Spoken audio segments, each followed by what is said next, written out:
실제로 겪은 실화를 바탕으로 한 곰통 공포라디오.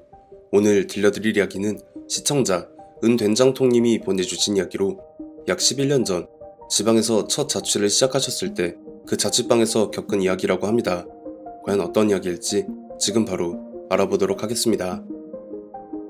안녕하세요. 충남 보령에서 작은 유통업을 운영하고 있는 구독자입니다.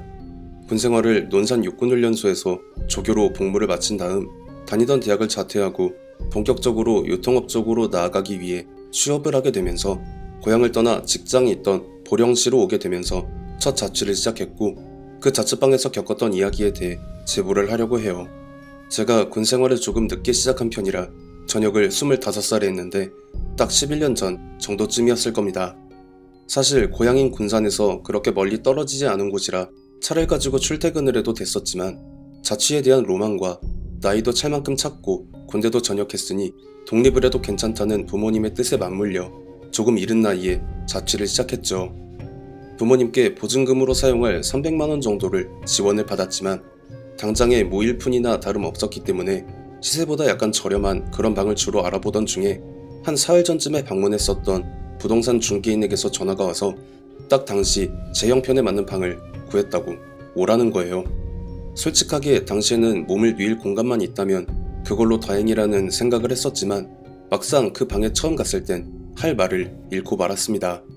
완전히 언덕백이라 차를 세워놔도 꼭 주차를 채워놔야 안심이 될 정도의 직각에 위치한 구식빌라 건물의 지하 1층 단지 앞방이었거든요. 주차도 여간 불편한 게 아닌데 심지어 방 상태도 곳곳에 창고랑 곰팡이와 바선생들의 시신들이 저를 반기는 통에 그냥 다른 데를 알아볼까 했지만 보증금 100에 월 20만원이라는 파격적인 조건을 제시하셨기 때문에 당시 제 입장에선 별다른 선택지를 찾을래야 찾을 수가 없었어요. 사람이 꼭 찍어 먹어봐야 똥인지 된장인지를 모르지는 않지만 하는 수 없이 입주를 결정하고 다음날 이사를 해서 그 방으로 들어가게 됐고요. 벽에 핀 곰팡이는 집주인분의 배려로 벽지를 전부 새걸로 갈아서 얼추 해결했고, 곳곳에 바선생 전용 트랩을 깔아놓고 하니 어느 정도 구색이 맞춰졌죠. 별 문제 없을 거다 마음 편하게 먹고 입주 첫날 잠을 자는데, 아니 무슨 밑집에서 그 시간까지 잠을 안 자는 건지 발망치 소리가 너무 심한 탓에 결국 한숨도 못 자고 출근한 저는 사수에게 된통 깨지고 퇴근을 해서 방에서 소주 한잔 하면서 저 자신을 책망했죠. 찍어 먹어보니 똥이었다라면서요.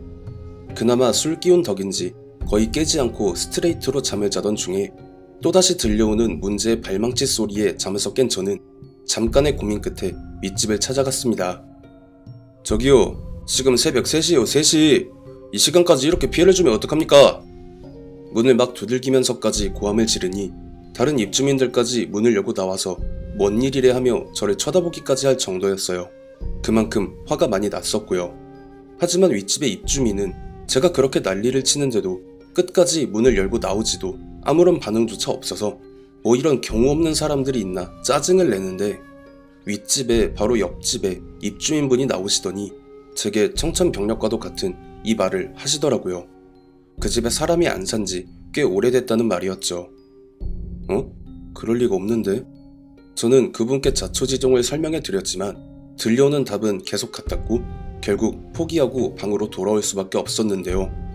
다음날 저는 출근길에 집주인분께 전화를 해서 간밤에 있었던 일을 말씀드리고 윗집에 도대체 뭐가 있는 거냐 물어봤지만 집주인분은 아주 단호하게 전에 살던 사람도 그런 말씀 일절 없이 5년 동안 잘 살다가 나가셨는데 왜 그러시냐는 짜증 섞인 대답만 하실 뿐이었어요. 심지어 그날 이후로 그 쿵쿵대는 소리는 그 템포가 점점 빨라지더니 아예 무슨 변칙 공격을 하는 것 마냥 어떨 때는 엇박으로, 어떨 때는 무슨 힙합 비트를 틀어놓고 그 박자에 맞춰가며 뛰어대는, 말 그대로 저를 가지고 놀기 시작했고, 안 그래도 몸이 힘든 유통일인데 잠을 계속 못 자는 데다가 계속해서 그런 상황이 지속되니 끼니마저 거르기 시작하면서 제 몸 상태는 나날이 피골이 상접해갔고, 원래 몸무게가 98kg 정도였는데 입주한 지 한 달이 채 안 돼서 63kg까지 빠지면서 완전히 해골 그 자체가 되어버리고 말았죠. 그렇게 한 달, 2달, 3달, 반년이 지나는 동안 저는 그 방 안에서 거의 폐인이 되다시피 한 몰골로 변해갔고, 다니던 직장은 결국 업무 부적응으로 해고를 당했죠. 이게 전부 그 망할 놈의 방 때문이라는 생각에 그날 저는 방 안의 모든 집기를 다 부숴가며 난리를 쳐댔고 결국 신고를 받고 출동한 경찰에게 경고까지 받고 말았습니다. 저는 집주인분께 난 도저히 못 살겠다, 보증금 돌려달라고 말씀드렸는데 의외로 집주인분은 쿨하게 그렇게 하시라고 그동안 고생 많으셨다고 말을 하시는 거예요. 저는 순간 번뜩하고 스치는 생각에 지금 그게 무슨 소리냐고, 내가 뭔 고생을 했는지 어떻게 알고 그딴 말을 하는 거냐고 따져 물었는데요. 사실을 털어놓은 집주인분의 말은 원래 전에 그 방에 5년 동안 살았던 사람도 입주한 지 얼마 안 됐을 땐 윗집 때문에 도저히 못 살겠다고 아우성을 쳤었대요. 그러다가 어느 순간부터는 헤드셋 같은 걸 끼고 다니더니 이제는 괜찮다, 그런 거야 무시하면 그만인데 내가 너무 되바라지게 굴었던 것 같다라고 했다는 거였죠. 그래서 전에 살던 사람이 나가던 그날 도대체 그 방에서 뭘 겪은 거냐고 물어봤는데 그 사람이 해준 말에 따르면 입주한 지 한 달 조금 지났을 때 친구들하고 늦게까지 술자리를 하다가 들어와서 자는데 여지없이 윗집에서 층간소음을 일으키는 통에 잠에서 깨서 따지러 가려고 일어났는데 눈에 이상한 게 들어왔대요. 그러니까 그 방이 반지하 방인데도 층고가 꽤나 높아서 제가 186 정도로 키가 조금 큰 편인데 점프를 해도 천장에 손이 닿지 않을 정도였거든요. 그 사람도 저랑 체구가 비슷했는지 딱 자기 눈높이에서 보이는 게 어떤 여자가 발바닥을 천장에 붙인 상태로 점프를 하고 있는 모습이었다는 거였죠. 그동안 그토록 자신을 괴롭혔던 층간소음의 원인이 윗집이 문제가 아니라 그 방에 불편한 동거를 하고 있던 정체불명의 여자 때문이었다는 걸 알게 되자 무당에게서 부적을 받아와서 형광등이 천장에 닿는 부분에 부적을 붙여두었더니 그 쿵쿵대는 소리는 들려도 그 여자의 모습은 보이지 않게 되었고 그냥 그 소리는 헤드폰을 착용하고 음악을 세게 틀어놓으면 해결이 가능해서 그냥 그렇게 무시하고 5년 동안 살았었다는 말을 하더라는 거였죠. 그렇다는 건 전에 살던 그 사람이 붙여놓고 간 그 부적 덕분에 저는 천장에 거꾸로 매달려서 뛰어대는 그 여자의 모습은 운 좋게 보지 않을 수 있었다는 거였고 모습이 보이지 않을 뿐이었던 그 여자가 매일 밤마다 거꾸로 매달려서 뛰어대는 그 소리를 아무도 살지 않은 윗집에서 나는 소리라고 착각해서 다른 입주민들에게 피해를 끼친 데다가 경찰까지 불러들였으니 더 이상 다른 입주민들을 볼 낯이 없었던 저는 보증금을 돌려받자마자 조용히 그 방에서 나올 수밖에 없었습니다.